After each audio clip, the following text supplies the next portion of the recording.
안녕하십니까?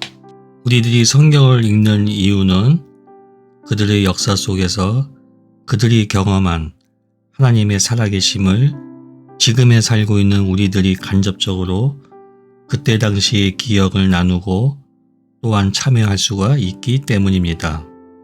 그 기억을 공유함으로써 현재의 우리들한테 적용하여 하나님 나라의 백성으로 살아가는 방법을 알 수 있는 것입니다. 하나님께서는 이스라엘을 애굽에서 건져낸 것은 이스라엘을 구원하는 것이 궁극적 목적이 아니며 열방을 위한 거룩한 제사장 나라로 사는 것이 목적임을 알리시기 위해 시내산에서 언약을 맺으셨던 것입니다. 하나님은 관념적인 이미지가 아닙니다. 신학적 용어로 부동의 원동자가 아닙니다. 부동의 원동자를 풀어서 얘기하자면 부동, 즉 하나님께서는 움직이지 않고 영원히 사색에 잠겨있는 그리스 철학적의 하나님이 아니십니다. 혹시 우리들이 이렇게 하나님을 알고 믿지는 않는지, 마치 하나님을 우상으로 믿는 것은 아닌지, 맹목적적이고 관념적으로 믿으니 마치 무엇을 해결해주는 신들처럼 믿는 것은 아닌지 점검해 볼 필요가 있다고 봅니다. 하나님께서는 친히 역사 한 복판으로 뛰어드시는 역사의 주인이십니다. 또한 예수는 성육신하여 친히 삶 속에 들어오셨습니다.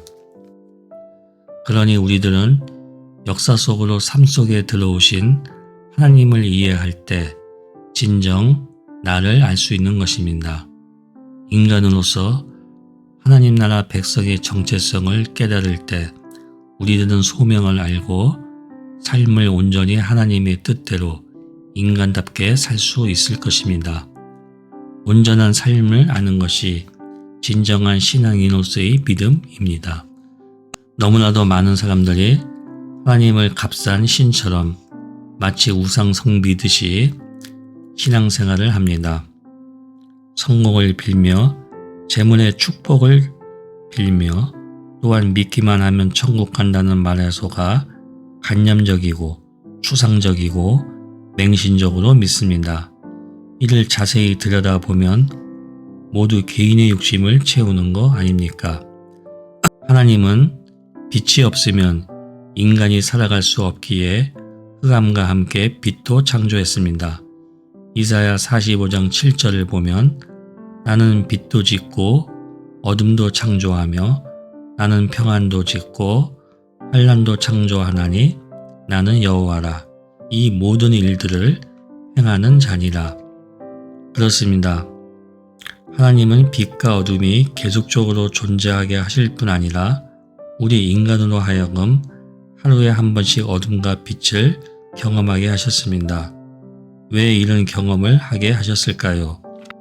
인간은 아침에 빛이 비치며 어둠이 물러가는 물리적 공간 안에서 매일같이 살면서 어둠의 세상에 빛을 비추어 어둠이 물러가게 만드는 빛의 자녀로 살아가야 한다는 사실을 하나님께서는 기대하신 것입니다.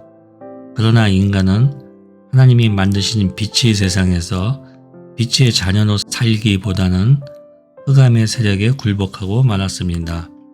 땅은 피폐해졌고 이스라엘 백성은 애굽에서 종노릇하고 있을 때 애굽은 흑암으로 인해 사람이 인간답게 살 수 있는 공간이 아니었다고 출애굽 10장 21절 23절은 다음과 같이 기록하고 있습니다. 여호와께서 모세에게 이르시되 하늘을 향하여 네 손을 내밀어 애굽 땅 위에 흑암에 있게 하라. 곧 더듬을 만한 흑암이리라.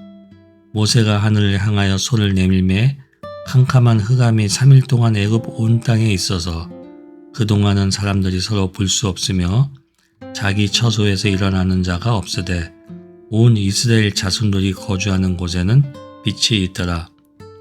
이처럼 하나님께서 백성을 흑암에서 빛으로 해방, 즉 구원시켜 주었던 것입니다.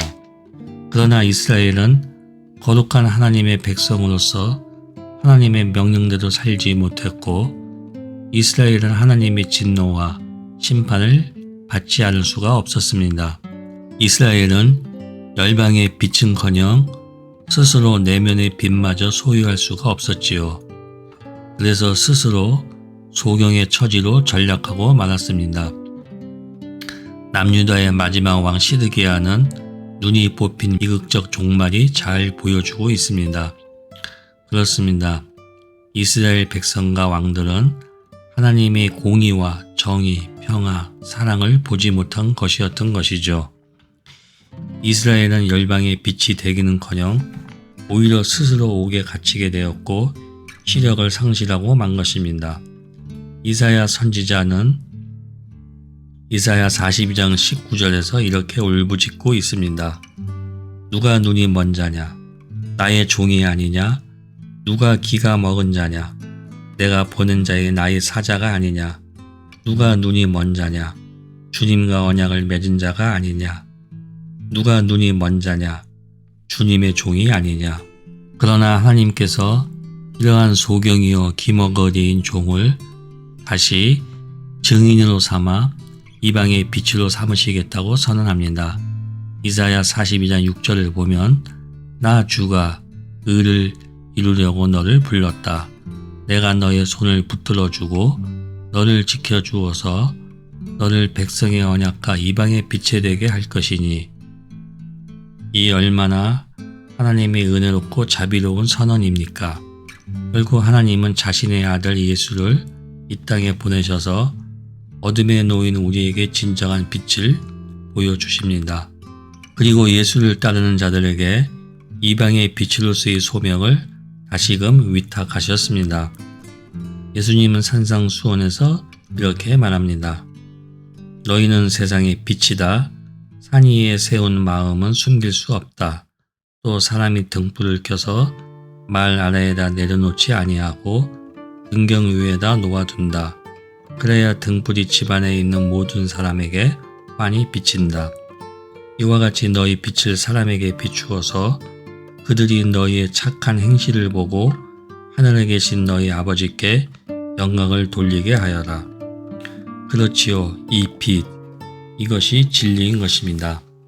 이스라엘 민족은 선택되었다는 선민사상과 구원의 교리만을 강조한 채 언약의 사명을 잊어버린 이스라엘이 결국은 바빌론의 포로로 잡혀가는 비극의 주인공이 되었음을 드러내면서 언약을 저버린 하나님의 백성의 운명은 포로가 될 수밖에 없음을 성서에서 보고 깨달았다면 우리는 이제 예수 그리스도의 피로 언약을 맺은 주님의 백성입니다. 이스라엘 역사를 반면 거울로 삼아 우리는 하나님 나라 백성으로서의 소명을 갖고 살아야 할 것입니다. 물론 우리의 힘과 노력만으로 이 세상의 어둠을 모두 물리칠 수는 없습니다. 따라서 우리는 세상의 빛이 되려는 노력을 기울이다가 쉽게 좌절하고 맙니다. 우리의 선한 의지는 얼마 안가 고갈되고 말지요. 이때 우리는 장차 종말에는 이 세상의 어둠이 사라지게 될 것이라는 종말론적 희망으로 날마다 새롭게 성령으로 충전되어야 합니다. 첫 창조에서는 기쁨과 흑암이 제어되고 있지만 새 창조에서는 기쁨과 흑암이 완전히 사라질 것이라고 요한계시록 21장 1절에서 다음과 같이 말하고 있습니다. 또 내가 새 하늘과 새 땅을 보니 처음 하늘과 처음 땅이 없어졌고 바다도 다시 있지 않더라. 또한 23절에서 그 성은 해나 달의 비침이 쓸데없으니 이는 하나님의 영광이 비치고 어린 양이 그 등이 되심이라. 이제 우리는 빛이 되어야 합니다. 참 주님을 알고 참 나를 알고 참 진리를 깨우쳐서 억압이 아닌 해방을, 저주가 아닌 사랑을, 차별이 아닌 평화를 향해 우리들 가슴에 기쁨으로 넘치고 감사로 넘치는 복을 누리시기 바랍니다. 감사합니다.